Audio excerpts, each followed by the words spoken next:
স্বাভাবিক হতে শুরু করেছে সাভার আশুলিয়ার শিল্পাঞ্চলের পরিবেশ। কাজে যোগ দিয়েছেন বেশিরভাগ পোশাক শ্রমিকরা। মালিকদের আলটিমেটামের পর আজ সকাল থেকে কাজে যোগ দিতে শুরু করেন শ্রমিকগুলো।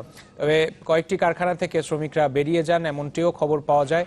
কিছু জায়গায় বিক্ষোভ হয়েছে সেরকম খবর পেয়েছি আমরা। তবে অপ্রীতিকর পরিস্থিতি এড়াতে প্রতিটি কারখানার সামনে নেওয়া হয় কড়া নিরাপত্তা।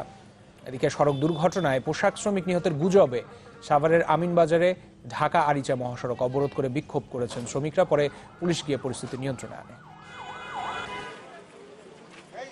প্রধানমন্ত্রী যে হস্তক্ষেপে যে মজুরি হয়েছে সেটাকে আমরা অভিনন্দন জানিয়ে যেন সবাই যার যার কর্মক্ষেত্রে সবাই যোগদান করে।